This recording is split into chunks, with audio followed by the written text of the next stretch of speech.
On est artiste plasticien et sculpteur de façon professionnelle depuis 8 ans environ.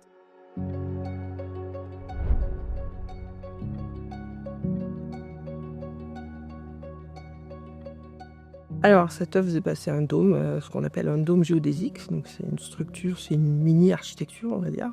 Il y a alors 93 triangles qui forment ce dôme. Tout a été fait par nos soins, même la découpe. Ce sont des grandes plaques qui ont été livrées et des tubes de 3 mètres qui ont été découpés. C'est un projet, c'est full corten. C'est-à-dire qu'à la fois les plaques et les tubes sont en corten. C'est un acier, quand on l'achète, il ressemble à un acier classique.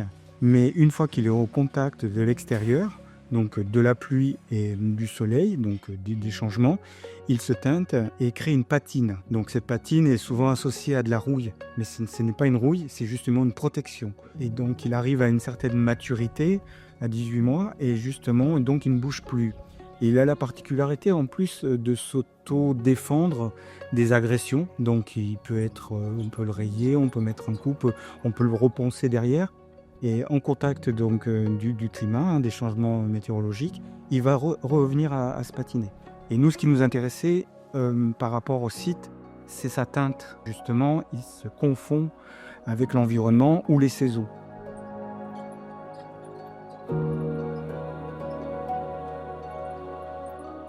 Notre inspiration, elle trouve surtout dans le patrimoine bâti ou dans le patrimoine industriel, quand il y en a. Mais en tout cas, c'est toujours en lien avec le territoire sur lequel on va s'implanter.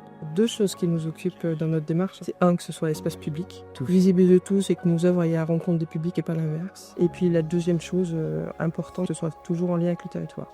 Donc là, on a voulu faire une cabane, un petit peu, une cabane de vigne, une loge de vigne, ça dépend. Il y a plusieurs appellations. Nous, on voulait faire quelque chose de rond. Il faut que ça se mette dans l'environnement de façon très harmonieuse. On voulait pas des cassures, on voulait vraiment quelque chose d'harmonieux sur ce site-là, quoi.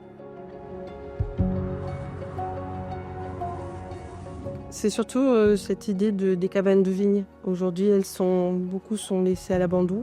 Et de dire voilà, que ce patrimoine-là, c'est un petit patrimoine. Mais voilà, ça fait partie de la vie des hommes dans les vignes, puisque c'était pour stocker, puis après c'était pour y rester quand ils travaillaient. Donc c'est aussi ça notre idée à nous. Parce que ça parle des hommes quelque part. Parce que ce qu'il faut bien voir, c'est qu'une fois que nous on a terminé, ça ne nous appartient plus. C'est dans le domaine public, dans le sens où ça vit. Même si ça bouge pas, les gens qui vont y être ou passer, s'arrêter. C'est pour ça qu'on a fait une œuvre sur laquelle on peut rentrer dedans. C'est l'interaction avec le public. Rester un petit moment, regarder ce qui se passe quand on est à l'intérieur. Il y a le toucher, c'est une matière assez rugueuse, c'est particulier. Pas seulement une œuvre à regarder, mais une œuvre où on interagit avec. Si ce dôme-là pouvait un petit peu penser aux autres loges de vignes qui sont aux alentours et pourquoi pas et à réhabiliter, ça serait chouette.